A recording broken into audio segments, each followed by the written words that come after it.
I had been saying that housing costs had doubled under Justin Trudeau. It's now far worse than that. All crimes are up across the country. The city of Hamilton declared a state of emergency over homelessness. We are calling on the government to acknowledge that greedflation is one of the significant contributors to cost of living going up.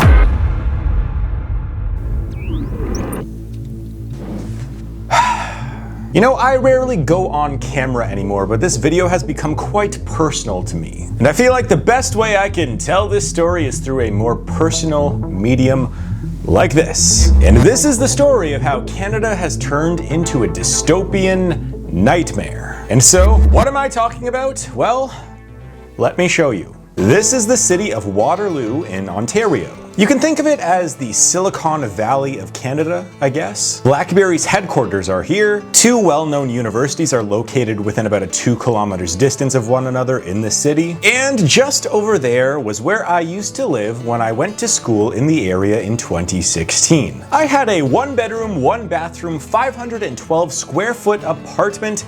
The cost of rent? Well, that was $900 a month, including internet, electricity, and water. However, earlier this year, I took a look at that same apartment that I rented out just 7 years ago for $900, and today it is being rented out for about $2,000 a month. Essentially, the rent has gone up 122% over 7 years, which is an average increase of about 17.4% per year. In fact, if you were to view this rental income as an investment, it would be very comparable to Ponzi schemes that we've seen in the past, like Bernie Madoff, who was giving 10 to 20% returns per year for about a decade or two. He was also sentenced to 150 years in prison for running his Ponzi scheme. Except my old apartment is not a Ponzi scheme, it's just the new Canada. You see, my anecdotal story is not an outlier in this country. In 2015, the average Canadian paid $1,172 in rent, and today, just 8 years later, that number has jumped to $2,289. Essentially, if you invested in Canada's rental market in about 2015 or so, you ended up walking into one of the best investments in the world that was outpacing the largest and best performing hedge funds in the world as well. And obviously, it's not just the rents that have skyrocketed, it's the sale prices as well of Canadian real estate. In 2011, the average sale price of a house in Canada was $348,000. 12 years later, prices have more than doubled to $709,000. In Toronto, the average house went from $500,000 in 2013 all the way up to $1.3 million in 2023. In fact, if you were to look at what $200,000 gets you in other major cities like London, England, you'll see that you can usually get a pretty nice 2-bedroom apartment or maybe a townhouse. But in Toronto, $200,000 gets you a parking space. You heard that right. Welcome to Canada. In fact, the average 1-bedroom, 500 square foot apartment in Toronto is currently going for $550,000 Canadian. And it is crazy prices like these that have given Toronto the name of the largest real estate bubble in the world. Now, even though Toronto is Canada's largest city, it doesn't represent Canada as a whole. But this does. The average monthly mortgage on a new home purchase in 2015 was about $1,400 per month. Today, what do you think that number is? Has it gone up 50% in 7 years? 100% in 7 years? Well, let me tell you, I would have loved if it only gone up 100% over the last 7 years. The average monthly mortgage on a new home purchase today is approaching $3,500 per month. And when you take into account that the average Canadian family only takes in about $5,000 per month after taxes, you can kind of see how we have a mortgage crisis going on in this country as well. But that's just the surface of the story. You see, I dug a little bit deeper to find out a little bit more about this housing crisis, and one of the key reasons why there is just such a crazy real estate market in Canada right now is because of a general housing shortage. One story that popped out to me was how there was a proposal to bring in 4,690 housing units in the city of Mississauga, Ontario.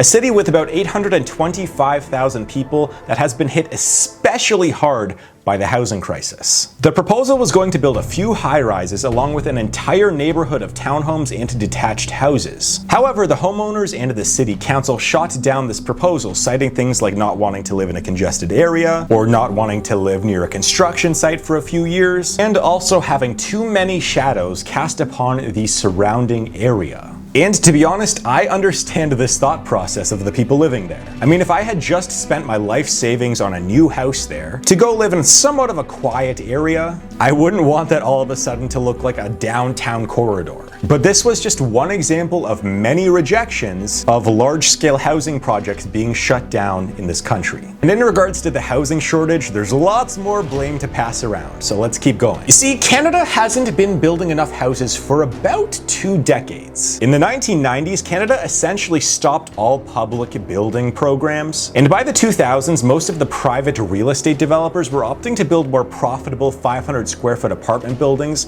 over larger row townhouses or detached houses. It also costs a lot of money just to get approval to build anything. I mean, in a city like Vancouver, just to get the approval to build a house, sometimes it can cost upwards of $300,000 in just fees to get the approval to build a house. However, I noticed something else that was a little bit strange about the housing shortage. I noticed that quite a lot of times, even when large developers got an approval to build some sort of large-scale neighborhood, they oftentimes just won't. They'll spend hundreds of thousands, or in some cases even millions of dollars, trying to lobby the city to get their construction plan approved, but yet when it finally gets approved, nothing really happens. Now, sometimes the goal of these developers is just to get the land rezoned from something like agricultural or just general vacant to some sort of residential, and just by doing that, the value of the land can go up 10x, sometimes even more, which is a pretty good return on investment in itself. However, other times there's just general changes to the economy which prevent them from building. Like right now, the cost of materials is much more expensive than it was just 3 years ago. Interest rates are much higher on construction loans, and there's also a severe construction worker shortage as well, apparently. And so, as of today,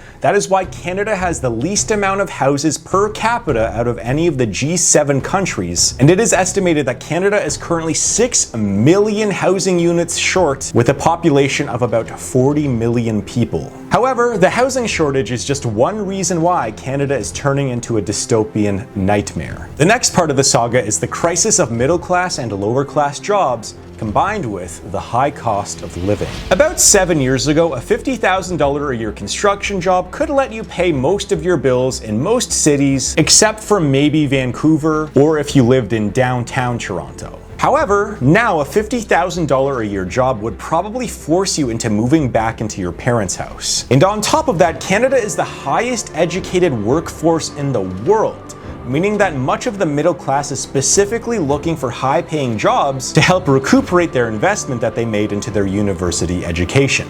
And so in this country's economy, you're left with a middle class that can't afford to live in their country, and you have a large portion of the workforce who is vastly overqualified for most of the available jobs right now. And to top that off, there's currently a cost of living crisis going on in Canada, but around the world as a whole as well. But in Canada, things seem to be hitting a little bit different right now. Because you see, this country puts out something like its inflation numbers, which it put out as a high of 7%. It's currently somewhere around 3%. But if you're just a middle class person in this country, you know that that number is a lie. Because Canada's largest expense right now is housing, which has been going up by 17% per year just by itself. And those seem to either never be included in inflation, or they are severely miscalculated numbers. But on top of that, you have other large living expenses like food. A lot of common items like chicken have, in some cases, been marked up 50% just in the last 2 years alone. And other vital things for living like energy and gas, they've obviously spiked about 150% since 2020. But that is a problem going on with the whole world as well, not just Canada. And to top it off, the federal government decided that right now, during a cost of living crisis in this country, during a housing crisis, during an energy crisis, that the best time to put a carbon tax on the middle class is right now. And if you don't know, the carbon tax right now is about 14 cents per liter in Canada, with plans to spike it up to 61 cents per liter in this country, meaning that the federal government plans for 40% of all dollars you pay for gas, whether it's to fill up your car, whether it's to heat your home, whether it's to even fill up your lawnmower, 40% of that cost of gas is going directly to the carbon tax. Or that's the plan. And now, just so you know, I do understand the reasoning behind the carbon tax and wanting to reduce emissions. However, if you were to really look at the data, the carbon tax is really just a tax on the middle class's commute to work, because that's where most average Canadians emit the most emissions, is just driving to work. And if the government really did care about reducing emissions, they could just build one more nuclear reactor, one more nuclear power plant somewhere in this country, and it would offset way more CO2 emissions than the entirety of the carbon tax, without having to cost the average Canadian family about $500 per year, and in some cases upwards of $700 per year just in carbon tax fees alone. However, the government is not entirely to blame for the rise in energy costs, because the corporations in the Alberta oil sands, which, by the way, fun fact, the vast majority of the corporations in the Alberta oil sands are actually owned by United States investors and other foreign investors from around the world. So Canadians only really own somewhere around 24% of the oil sands. Fun fact. However, because of this energy crisis and because the price of gas and oil are so high right now, most oil companies around the world are going through a pretty good time right now. And that was part of the 2021 plan to kind of keep oil prices and gas prices high to recoup the profits that they lost in 2020. And plus, the global oil supply was hit pretty hard by the sanctions against Russia, Iran, and Venezuela. So those are also pretty major contributing factors as well. But now we move on to the next topic, which is probably the hottest topic in the entire country right now, and that is Canada's population explosion. You see, Canada right now is actually going through its largest population growth since the baby boom. However, this time, about 96% of the population growth is coming directly from immigration. At the moment, Canada is just shattering all of its immigration records and is actually taking in 3.5 times more immigrants per capita than high immigration countries like the United States. In a sense, the federal government had a great idea to bring in a record amount of immigrants during a time where there is a housing shortage and a lack of infrastructure to support the people that want to live here. And so if Canada's population were to keep growing at this rate, it would be one of the fastest population growths in the history of the modern world. Just a few years ago, Canada's population was 37 million, and there's a pretty good chance it hits 60 million by 2050 and potentially 100 million by 2100. And one of the more heartbreaking things about this is that many of the immigrants that are coming over that are pitched this dream that they could live a better life in Canada, they get here and they realize it's too expensive to live, the job market sucks, many of whom get really depressed, and some of which even just leave the country to go back to wherever country they came from because it was too costly to live in Canada. Now, everything that I've mentioned so far are the things that the average middle-class Canadian kind of talks about and gets to experience for themselves on a day-to-day basis. However, there's something that happened recently that I view as one of the biggest power grabs in the history of Canada by the federal government. Earlier this year, two bills were passed by the government called Bill C-11 and Bill C-18. Now, these bills were pitched to the public in pretty much the same ways, actually. They were bills to help make big tech pay their fair share. They were to make sure that Canadian-made content was shown to more Canadians online, and they would help make the internet a more fair and equitable place. However, if you were to have read these bills over in their entirety, you'd see that what they really did was give the federal government pretty limitless power over things like social media algorithms, discoverability, home pages, news feeds, and a ton of other things regarding the internet. And actually, Bill C-18 specifically wanted to make social media companies pay a fee every single time there was a Canadian news link that appeared anywhere on their platform. which has so far resulted in Canadian news being wiped away from places like Facebook and Instagram, while pretty much simultaneously destroying local news outlets in this country. And the sad and hilarious things about these bills was that during the entire 3-year process that it took to get these bills passed, the people that were against these bills were generally small to middle-sized creators who went to go testify against the bills in person. One of them was like JJ McCullough, because creators were and are worried that the government will just show government-picked creators to Canadians all of the time, which is very likely to just be whatever CBC or Rogers or Bell wants. Rogers and Bell are two large media companies, by the way, for all of you non-Canadians. And smaller creators like myself or JJ or whoever will just no longer show up on social media feeds, and it won't be our faults. And funny enough, a lot of the people testifying to get these bills passed that were for these bills were generally like corporate executives or lawyers that worked for telecom companies, and many of whom didn't even bother to show up in person. They just video called in from a downtown office in Toronto or their mansions or whatever. And yet, despite all of these things, for whatever reason, a large portion of the Canadian population right now got convinced that these bills were for the small creators and for Canadians,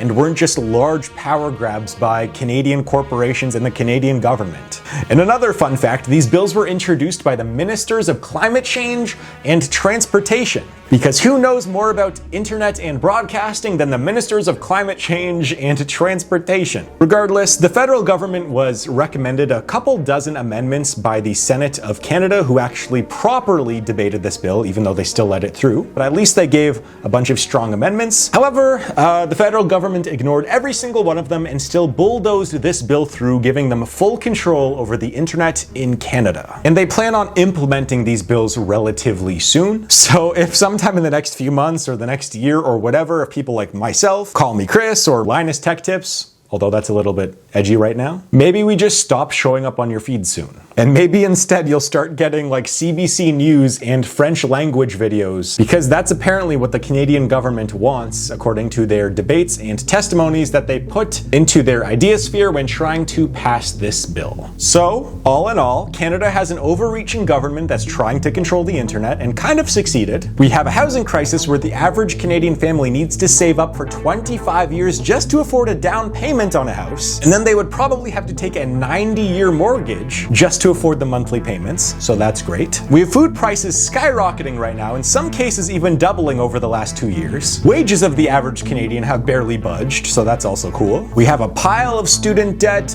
Corporations are price gouging the consumers and the middle class, and they don't really care. There's also a ton of other major issues like homelessness, crime. I mean, hell, drug overdoses have tripled over the last few years. There's just a litany of other problems going on in this country right now that you only really expect to see during the collapse of a nation. And it would require a monumental effort just to fix this country. It might require some sort of Marshall Plan from the federal government that would build public housing again with the assistance of private industry. You would need to start putting heavier regulations on large corporations in regards to price gouging, real estate buying, and tax evasion. You need the government to stop the money printer. You need to completely change Canada's immigration system, and a ton of more things. But in all likelihood, most of this will not happen. Because in all reality, the government and large corporations have gained too much power in this country and are unwilling to give it up. The only thing that we can really do as average Canadians are vote in a government who is willing to at least try to make these changes. But even if they say that they will try to do these changes, will they? Or will they even be able to? At this point, who really knows? This is just the new Canada.